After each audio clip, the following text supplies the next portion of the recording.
Namaskaram, I'm Harish Thotungal, Mohanji Acharya. I'm here to read the Sai Satcharitra, chapter 25. Chapter 25 is about two things. It's about Damona cases speculation and the Amra Lila, which is a miracle of the mangoes. We begin this chapter with a bow with all our eight limbs to Sai Baba, who is an ocean of mercy, the God incarnate, the Parabrahma, and the great Yogeshwara, which means Lord of Yoga. Victory be unto Sai Baba, who is the crest jewel of the saints, the home of all auspicious things, our Atmaram, which means dear self, and the able refugee of his devotees. We prostrate ourselves before him who has attained the aim and the end of life. Sai Baba is always full of mercy. He is wanted on our part, is wholehearted devotion to him. When a devotee has got firm faith and devotion, his wishes are soon fulfilled. When the desire arose in Hemant Pant's mind to write the life and leelas of Sai Baba, Baba immediately got it written by him. Then the order to keep memos was given. Hemant Pant was inspired, his intellect acquired the strength, and he had the boldness to undertake and finish the work. He was not, he says, qualified to write the work, but the gracious blessings of Baba enabled him to complete the undertaking, and thus you have the Sai Satcharitra, which is a Somakant jewel. From this jewel, nectar in the form of Sai Leela oozes out for the readers to drink to their heart's content. Whenever a devotee has complete and wholehearted devotion to Sai Baba, all his calamities and dangers are warded off, and his welfare is attended by Baba. The story of Damodar Savalaram, Resin of uh, Ahmednagar, illustrating the above statement, is given below. Damu. The readers may remember that this gentleman was mentioned on sixth chapter with regards to the celebration of Rama Navami festival in Shirdi.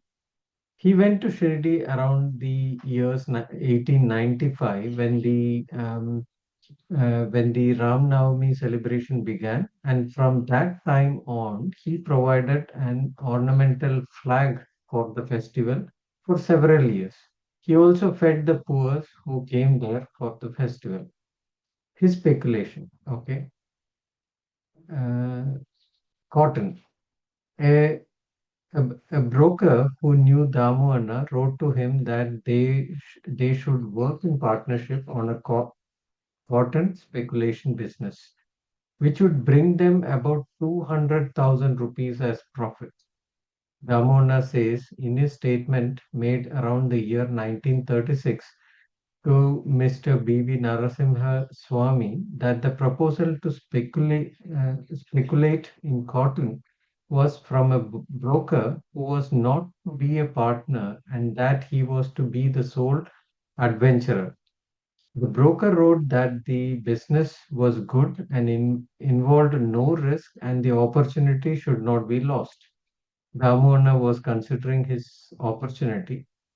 He could not at once determine whether to venture into the speculation. He thought about this, and as he was a devotee of Baba, he wrote a detailed letter to Shama explaining all the facts and requested him to consult Baba and get his advice in the matter. Sh- Shama got the letter the next day and he came with it at noon to the masjid and placed it before Baba. Baba asked Shama what the matter was and what the letter was about. Shama replied that Damohana wanted to consult him about something. Then Baba said, what does he write and what does he plan? It seems that he wants to reach the sky and that he is not content with what God has given him. Read his letter. Shama then said, the letter contains what you just said. O Deva, you sit here calm and composed and agitate devotees, and when they get restless, you draw them here. Some in person, others through letters. If you knew the contents of the letter, why do you then press me to read it? Baba said, Oh Shama, please read it. I speak at random, and who believes me? Then Shama read the letter, and Baba heard it attentively and said with great emotion, Damona has gone mad. Write him a reply that nothing is wanting in this house. Let him be content with the half loaf he has now, and let him not bother about hundreds of thousands of rupees. Shama sent the reply with Damohanna was anxiously waiting for. Upon reading it, he found that all his hopes and prospects about grand profits was dashed. He thought that he had made a mistake in consulting Baba. But as Shama had hinted in the reply, there was always a big difference between seeing and hearing, and therefore he should come to Shirdi personally and see Baba. He thought it advisable to get to Shirdi and consult Baba personally about the affair. So he went to Shirdi, saw Baba, prostrated himself before him, and sat shampooing Baba's leg. He had no courage to ask Baba openly about the speculation, but he thought about it would be better if some share in the business be given to Baba. If Baba were to help him in his transaction.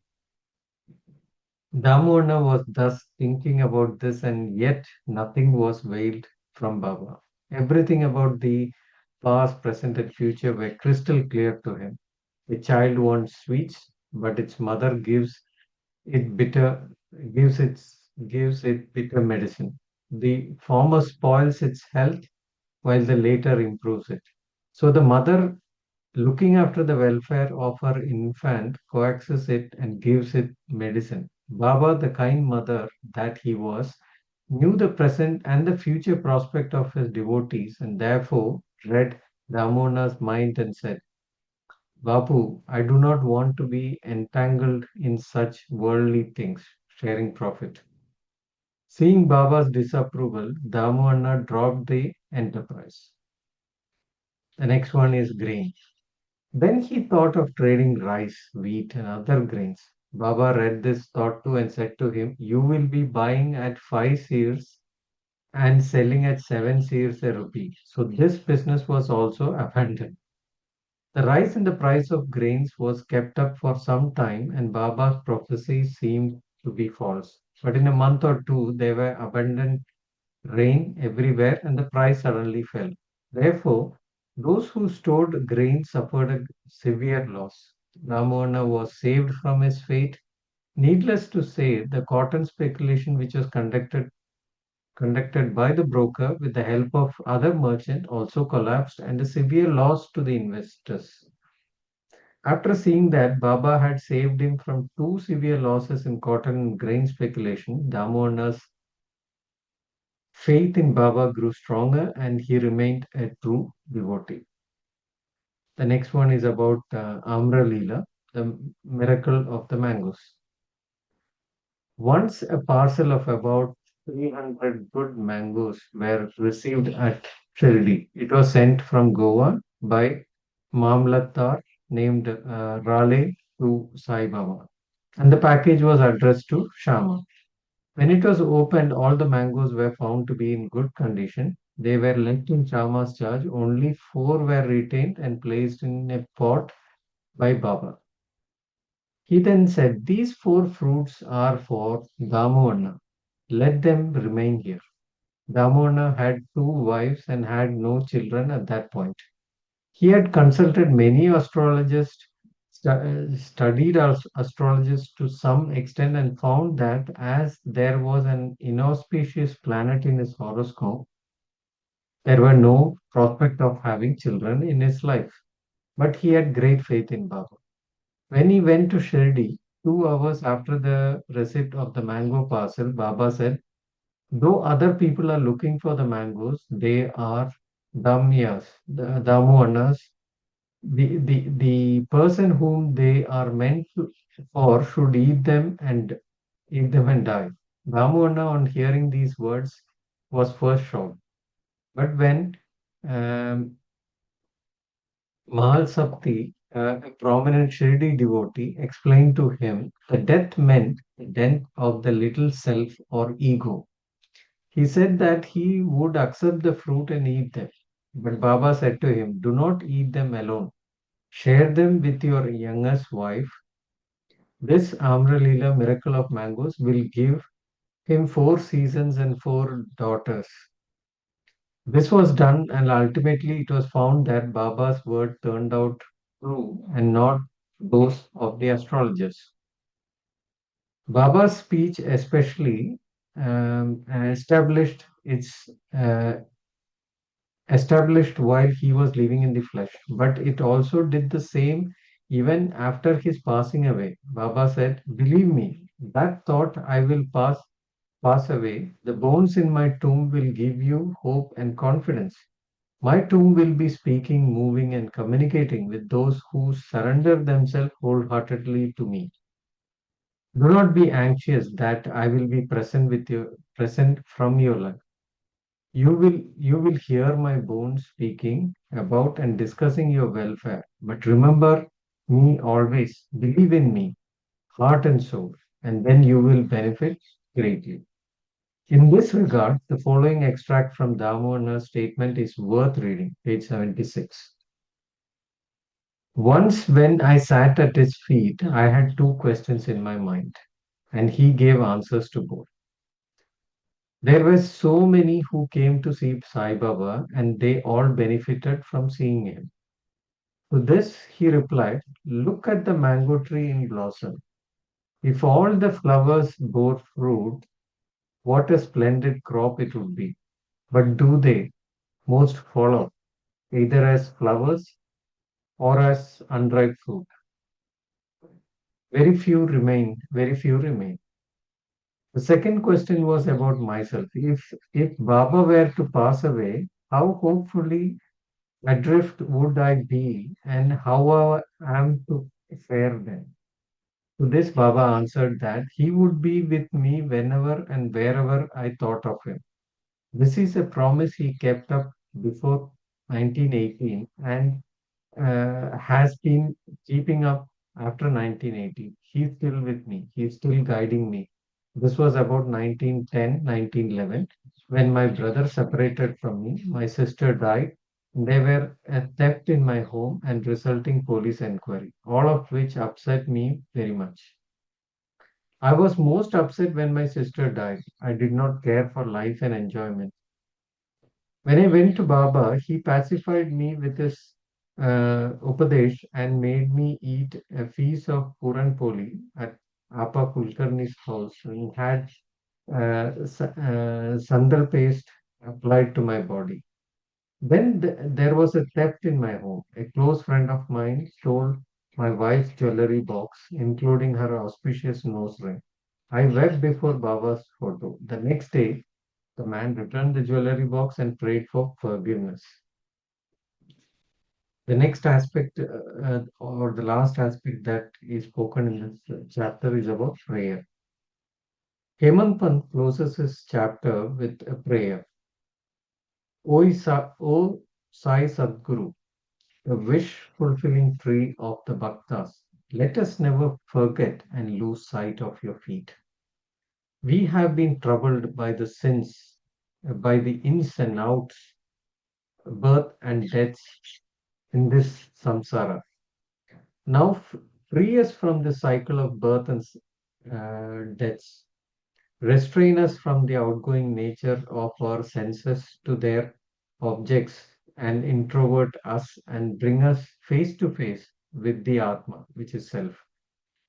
As long as this outgoing tendency of the senses and the mind is not checked, there is no prospect of self realization. Neither son, wife, nor friend will be of any use in the end. It is only you who will give us salvation and happiness. Destroy completely our tendency for discussions and other evil matters, and let our tongue get a passion for chanting your name. Drive out our thoughts good or otherwise. Make us forget our bodies and houses and do away with our egoism. Make us always remember your name and forget all other things. Remove the restlessness of our mind and make it steady and calm. If you clasp us, the darkness of our ignorance will vanish and we will live happily in your light. The fact that you made us drink the nectar of your Leelas and awakened us from our slumber is due to your grace and our store of merit in our past births. That's the end of the chapter. Two things came to my mind, when I was reading this chapter. One was, Baba, giving which is mangoes, um, to uh, to one of the devotees who doesn't have kids. So making it clear that you need to share the fruit. I remember once being with Mohanji, and then there was a couple who came to him, with a similar kind of issue, and then he gave a fruit. He gave, I think it was a banana, and he said, "Share this and have." I see some similar thing happening, which was wonderful to witness.